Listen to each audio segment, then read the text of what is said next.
પ્રથમ પરીક્ષા 2025 માટેનો ખૂબ અગત્યનો વિડીયો છે. વિષય છે આંકડાશાસ્ત્ર ધોરણ 12 માટેનો 1 થી 4 પ્રશ્નપત્ર આપણે જોવાના છે અને વિભાગ એ ના 20 માર્ક્સ તમારા કવર થઈ જશે. જોઈએ સૂચકાંકની રચનામાં કઈ સરેરાશને શ્રેષ્ઠ સરેરાશ ગણવામાં આવે? તો જવાબ આવશે ગુણોત્તર મધ્યક. ચલ રાશિની કિંમતમાં થતા લાંબા ગાળાના ફેરફારોની સરખામણી માટે કઈ રીત ઉપયોગી છે? તો જવાબ આવશે અચલ આધારની રીત. જો આધાર વર્ષ 2015 ના સાપેક્ષમાં 2016 નાણાંની ખરીદ શક્તિ 0.75 હોય તો સૂચકાંક કેટલો થાય? સામાન્ય ભાવનો સૂચકાંક કેટલો થાય? જવાબ આવશે 133.33. તમારે આ યાદ રાખવાનું, 0.75 આવે તો 133.33. ફુગાવાનો દર શોધવા માટે કયા સૂચકાંકનો ઉપયોગ કરવામાં આવે? જવાબ આવશે જથ્થાબંધ ભાવનો સૂચકાંક. નીચેના પૈકી આર ની કઈ કિંમત શક્ય નથી? તો આર 1 અને -1 ની વચ્ચે હોય, એટલે આ -1 કરતા પણ ઓછું છે, એટલે કે આ વધારે દેખાય પણ ઓછું કહેવાય, એટલે -1.07. જો 1.07 હોય તો 1 કરતા વધારે કહેવાય, 1.07 માઇનસમાં છે એટલે -1 કરતા પણ ઓછું કહેવાય. ક્રમાંક સહસંબંધની રીતમાં જો બે ચલોના ક્રમ એકબીજાથી ઉલટા ક્રમમાં હોય, તો જવાબ આવે r બરાબર -1. ક્રમાંક સહસંબંધની રીતમાં જો પ્રત્યેક અવલોકનની જોડ માટે પ્રચલિત સંકેતો rx બરાબર ry હોય તો આપણા માટે r ની કિંમત આપણે શોધવી હોય તો કઈ રીતના? તો જવાબ આવશે -1. જ્યારે કોઈ વસ્તુના ભાવ સ્થિર હોય ત્યારે તે વસ્તુમાં વેચાયેલા એકમોની સંખ્યા તેનાથી થતા આવક વચ્ચેનો સંબંધ કેવો હોય, એટલે કે સહસંબંધ કેવો હોય એ આપણે જાણવાનું છે. જવાબ આવશે સંપૂર્ણ ધન. નીચેના પૈકી કયો વિકલ્પ બે ચલ વચ્ચેનો વિધેયાત્મક સંબંધ દર્શાવે? તો એનો જવાબ આવશે નિયત સંબંધ. જો y ની x પરની નિયત સંબંધ રેખા 2x + 3y - 50 હોય તો byx ની કિંમત કેટલી થાય? તો એનો જવાબ આવશે -2/3. નિયમ સંબંધની શ્રેષ્ઠ અન્વયોજિત રેખા કઈ રીતથી મેળવાય છે? તો એનો જવાબ આવશે ન્યૂનતમ વર્ગોની રીત. નિયત સહસંબંધાંક કોના પરિવર્તનથી નિરપેક્ષ છે? જવાબ આવશે ઉગમ બિંદુ. વલણ શોધવાની કઈ રીતથી ટૂંકા ગાળામાં પુનરાવર્તન પામતી વધઘટોની અસર સૌથી સારી રીતે દૂર થાય છે? તો એનો જવાબ આવશે ચલિત સરેરાશની રીત. મોસમી વધઘટને કયા સંકેત વડે દર્શાવાય? તો જવાબ આવશે ST. સામયિક શ્રેણીનો નિરપેક્ષ ચલ કયો છે? તો નિરપેક્ષ ચલની અંદર જવાબ આવશે T. મોસમી ઘટકને કારણે સામયિક ચલમાં કયા પ્રકારના ફેરફારો થાય છે? એનો જવાબ આવશે નિયમિત. ઘટનાઓ a અને a' માટે p a/a' નું મૂલ્ય કેટલું થાય? તો જવાબ આવશે 0. સંભાવનાની પ્રશિષ્ટ વ્યાખ્યા બીજા કયા નામે ઓળખાય છે? તો એનો જવાબ આવશે ગાણિતિક વ્યાખ્યા. જો PA/B બરાબર PA અને PB/ બરાબર PB હોય તો A અને B વચ્ચે કેવી ઘટનાઓ છે? તો એનો જવાબ આવશે નિરપેક્ષ ઘટનાઓ છે. PA × PB એટલે A/B. વર્ષના ઓગસ્ટ મહિનામાં 5 ગુરુવાર આવે. ઓગસ્ટ મહિનામાં આપણે જોઈએ તો 31 દિવસ એટલે 3 દિવસ વધે, એટલે જવાબ આવે 3/7. 7 તો આવવાના, 3 દિવસ વધે એટલે 3/7. ત્યાર પછી આપણે જોઈએ વિભાગ બી. વિભાગ બી ના કેટલાક પ્રશ્નો અહીંયા આપેલા છે, એ પણ તમારે જોઈ લેવાના. કયા કયા પ્રશ્નો છે? સૂચકાંકની ગણતરીમાં આધાર વર્ષ કેવું હોવું જોઈએ? તો આધાર વર્ષ સામાન્ય વર્ષ હોવું જોઈએ, એટલે કે ગણતરીમાં આધાર વર્ષ પ્રામાણ્ય વર્ષ કે સામાન્ય વર્ષ હોવું જોઈએ એવું આવે. ત્યાર પછી એની અંદર છે સૂચકાંકના મૂળભૂત પરીક્ષણોના 2 નામ, એટલે એના જવાબ આવશે સમય વિપર્યાસ અને પદ વિપર્યાસ. એવા કેટલાક પ્રશ્નો છે એ જોઈ લેજો. આજે આપણે ફક્ત ને ફક્ત વિભાગ એ માટેનો વિડીયો બનાવ્યો છે. બીજા બધા દાખલા પર તમે જોઈ શકો, એ દાખલા પર તમે કરી લેજો. પેપર નંબર 2 જોઈએ, અને પેપર નંબર 2 ની અંદર પર કેટલાક પ્રશ્નો છે વિભાગ એ ના 20 પ્રશ્નો એ આપણે જોઈ લઈએ. જીવન નિર્વાહ ખર્ચના સૂચકાંકની રચનામાં કયા ભાવ ધ્યાનમાં લેવાય છે? તો એનો જવાબ આવશે છૂટક ભાવ ધ્યાનમાં લેવાય છે. IP બરાબર IF હોય તો નીચેનામાંથી કયું વિધાન સાચું છે? જવાબ આવશે IP બરાબર IF હોય આ 3 વસ્તુ સરખું થાય. પાસેના સૂચકાંકનું સૂત્ર મેળવવા માટે P1/P0 ને ખર્ચનો કયો ભાર આપવામાં આવે? તો જવાબ આવશે P0Q1. સૂચકાંકની રચનામાં પ્રચલિત સરેરાશનું નામ જણાવવાનું છે ભારિત મધ્યક. કાર્લ પિયર્સનના સહસંબંધના ગણવાના સૂત્રમાં શું દર્શાવે છે? અંશ શું દર્શાવે? તો એનો જવાબ આવશે x અને y નું સહવિચય એટલે coxy.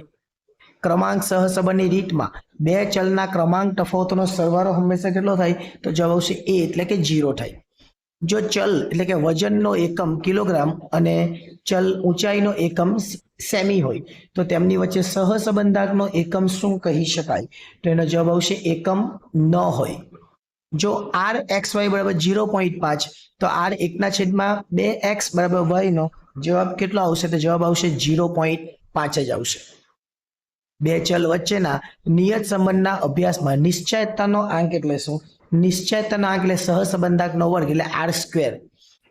y ની x પરની નિયત સંબંધ રેખાના કિસ્સામાં અનુમાનની ત્રુટિ એટલે e કહેવાય. તો e નો જવાબ આવશે e બરાબર y માઇનસ y ડેશ. જો ચલ y ની x પરની નિયત સંબંધ રેખા y કેપ બરાબર 80 + 0.3x હોય તો byx ની કિંમત કેટલી થાય? તો એનો જવાબ આવશે 3. કેટલો જવાબ આવશે? 3, કે b 3 કહેવાય. ત્યાર પછી સહસંબંધાંકના વર્ગને શું કહે છે? તો સહસંબંધાંકના વર્ગને શું કહેવાય? તો નિશ્ચયતાનો આંક કહેવાય. શું કહેવાય? નિશ્ચયતાનો આંક. અને આની અંદર 0.3 આવશે. કેટલા આવશે? byx બરાબર 0.3. આ b 0.3 કહેવાય. આગળ ચાલીએ. હડતાલને કારણે કોઈ એક કંપનીના ઉત્પાદનમાં થયેલો ઘટાડો કઈ વધઘટ દર્શાવે? તો એનો જવાબ આવશે યાદચ્છિક વધઘટ. સામયિક શ્રેણીના કયા ઘટકનું અનુમાન મેળવવું અશક્ય છે? યાદચ્છિક ઘટક. અસતત સામયિક શ્રેણીમાં ટી કયા પ્રકારનો ચલ છે? તેનો જવાબ આવશે અસતત ચલ. તેજી મંદીના ચક્રોથી થતી વધઘટ કયા ઘટકની અસર છે? તેનો જવાબ આવશે ચક્રીય ઘટક. નિર્દેશ અવકાશ યુના વિશિષ્ટ ઉપગણ એટલે કે ફાઈ એટલે ખાલી ગણને કઈ ઘટના કહે છે? તેનો જવાબ આવશે અશક્ય ઘટના. લીપ વર્ષ ન હોય એટલે કે સાદું વર્ષ હોય તો ફેબ્રુઆરીમાં કેટલા દિવસ આવે? તો ફેબ્રુઆરીમાં 28 દિવસ આવે. એટલે 5 તો આવે એટલે જવાબ આવશે 0. આગળ 6 બાજુવાળા 3 સમતોલ પાસાને એક સાથે ઉછાળવામાં આવે તો એનો જવાબ કેટલો આવે? તેનો જવાબ આવશે 6 નો ઘન. 3 વાર ઉછાળે એટલે 6 નો ઘન. pa + pa' નું મૂલ્ય કેટલું થાય? તેનો જવાબ આવશે 1 થાય. ત્યાર પછી વિભાગ બી ના પ્રશ્નો છે. વિભાગ બી ના પ્રશ્નો પર તમે જોઈ લેજો.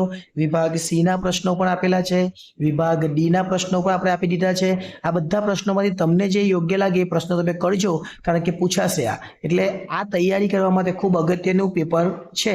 હવે આપણે પ્રશ્નપત્ર નંબર 3 જોઈએ, જેથી કરીને વિભાગ એ જે છે એ આપણે સંપૂર્ણ રીતે ક્લિયર થઈ. ચાલો પ્રશ્નપત્ર નંબર 3. અને પ્રશ્નપત્ર નંબર 3 ની અંદર પહેલો પ્રશ્ન કંઈક આવો છે. લાસ્પિયરના સૂચકાંકની ગણતરીમાં કયો વપરાશ ધ્યાનમાં લેવામાં આવે? તો 18 વર્ષનો વપરાશ ધ્યાનમાં લેવામાં આવે. કયા સૂચકાંકની મદદથી ભાવ સપાટીમાં થતા ફેરફારોના અભ્યાસ દ્વારા ભારતીય રિઝર્વ બેંક ફુગાવાના દરને નિયંત્રણ રાખવા જરૂરી પગલાં લે છે? તો એનો જવાબ આવશે જથ્થાબંધ ભાવનો સૂચકાંક. ફુગાવો આવે એટલે જથ્થાબંધ આવે. કઈ પદ્ધતિમાં આધાર વર્ષ પ્રત્યેક વર્ષે બદલાતું રહે છે? તો એનો જવાબ આવશે પરંપરિત આધારની રીત. એક વસ્તુનો ભાવ આધાર વર્ષની સરખામણીમાં ચાલુ વર્ષમાં 3.5 એટલે 100 ને 3.5 વધ્યો એટલે 350 વધ્યો એટલે 100 + 350 એટલે 450 આપણો જવાબ આવશે. સહસંબંધાંકનો વિસ્તાર કેટલો હોય? તો સહસંબંધાંકનો વિસ્તાર આવશે -1 અને 1 આની વચ્ચે આવશે. જો બે ચલ વચ્ચે અચળ પ્રમાણમાં એકબીજાની વિરુદ્ધ દિશામાં ફેરફાર થતો હોય, જો વિરુદ્ધ દિશામાં ફેરફાર થતો હોય તો સંપૂર્ણ ઋણ કહેવાય, અને એક જ દિશામાં ફેરફાર થતો હોય તો સંપૂર્ણ ધન કહેવાય. સહસંબંધાંક એટલે કે ક્રમાંક સહસંબંધ પુનરાવર્તન પામતા પ્રત્યેક અવલોકન ડી સ્ક્વેરની કિંમતમાં કયું પદ ઉમેરવામાં આવે? તો આપણું આ સૂત્ર છે m^3 - m/12. જો સિગ્મા ડી સ્ક્વેર 0 હોય તો સહસંબંધાંકની કિંમત કેટલી થાય? તો જવાબ આવશે 1, કે 1 - 0 થઈ જવાનું. નીચેના પૈકી y ની x પરની નિયત સંબંધ રેખા કઈ છે? એનો જવાબ આવશે y કેપ બરાબર a + bx. r બરાબર 0.8 હોય તો કુલ ચલનના કેટલા ભાગ નિયત મોડેલ દ્વારા સમજાવી શકાય? તો એનો જવાબ આવશે 64%, કેમ કે 8 નો વર્ગ 64 થાય. u બરાબર x - 15/10 અને y બરાબર v બરાબર y - 50/2. byx બરાબર 7.5 હોય તો vu ની કિંમત કેટલી થાય? તો એનો જવાબ આવશે vu ની કિંમત એટલે 37.5 થશે. આગળ ન્યૂનતમ વર્ગથી મેળવાયેલ રેખાની ઉપરની બાજુના બિંદુઓની માટે ત્રુટિ શું હશે? તો જવાબ આવશે ધન. સામાયિક શ્રેણીનું યોગનીય મોડેલ કેવી રીતના દર્શાવાય? તો એનો જવાબ આવશે YT બરાબર TT ST CT ને RT. અતિવૃષ્ટિને કારણે કૃષિ ઉત્પાદનમાં થયેલો ઘટાડો શું જવાબ આવશે? તો જવાબ આવશે યાદચ્છિક. હડતાલ આવે તો પછી એ જ જવાબ આવે. નીચેના પૈકી કયા ફેરફારો ચક્રીય ઘટકને લીધે કહેવાય? તો એનો જવાબ આવશે શેર બજારમાં ચાલતી તેજી કે મંદી હોય એના ભાવ. સમય અનુસાર ગોઠવવામાં આવેલી માહિતીને શું કહેવાય? સમય અનુસાર જે માહિતી ગોઠવવામાં આવે એને કહેવાય સામાયિક શ્રેણી. નિદર્શ અવકાશની બે નિરપેક્ષ ઘટનાઓ A અને B માં PA બરાબર 0.4 અને PB બરાબર 0.3 હોય તો PA છેદ B એટલે ગુણાકાર કરવાનો હોય. ગુણાકાર કરવાનો તો કેટલો જવાબ આવશે? તો જવાબ આવશે C. કેમ કે આમાં 7 આવવાનો. 7 આવે 7 ચોક 28 થાય. સંભાવનાની ગાણિતીય મુજબ યાદચ્છિક પ્રયોગના n પરિણામો પૈકી દરેક પરિણામની સંભાવના કેટલી? તેનો જવાબ આવશે 1/n. નિદર્શ અવકાશમાંની કોઈ પણ ઘટના A નો નીચેનો વિકલ્પ આપણે જણાવવાનો છે. જવાબ આવશે 0 અને 1. 0 પર ગણાય અને 1 પર ગણાય એટલે A અને B પરસ્પર નિવારક અને નિશેષ ઘટના છે 2/5 હોય તો PB ની કિંમત કેટલી થાય? તો PB ની કિંમત 3 છે કે PA વત્તા PB થાય અને PA વત્તા PB બરાબર 1 થાય તો આ 2/5 તો 3 એટલે 5/5 એટલે 1 થઈ જાય. ચલો વિભાગ બી છે એના પ્રશ્નો તમે જોઈ લેજો. વિભાગ બી ના પ્રશ્નો પણ ખૂબ અગત્યના છે. અહીંયા જો સૂચકાંકની રચનામાં કઈ સરેરાશ? તો ભારિત સરેરાશ જવાબ આવશે. આમાં 3 રીત આવે. પેલી કઈ? એક તો વિકિરણ આલેખની રીત, કાર્લ પિયર્સનની રીત ને ક્રમાંક સહસંબંધની સ્પીયરમેનની રીત. એટલે એ પ્રમાણે તમારે જોવાનું. આ ત્રુટિ છે, ત્રુટિની વ્યાખ્યા લખવાની. એટલે એ બધી વસ્તુ ખાસ જોવાની. હવે આપણે પેપર નંબર એના પછીનું જે ચોથું પેપર છે એ જોઈએ. બાકીના પ્રશ્નો તમારે જોવા હોય તો એ જોઈ લેજો અને વિડીયોને પોસ્ટ કરીને તમે પ્રશ્નોના સોલ્યુશન પણ કરી શકશો. પેપર નંબર 4 છે વિભાગ એ નું સોલ્યુશન આપણે જોઈએ. ચલો આગળ જોઈએ. પહેલો પ્રશ્ન, કયા સૂચકાંક લોકોના જીવન ધોરણનો ખ્યાલ આપે? શબ્દ છે જીવન ધોરણનો ખ્યાલ આપે એટલે જીવન નિર્વાહ ખર્ચનો સૂચકાંક. ફિશરનો સૂચકાંક લાસ્પેર અને પાસેના સૂચકાંકનો કેવો મધ્યક છે? તો જવાબ આવશે ગુણોત્તર મધ્યક છે કે વર્ગમૂળ આવે.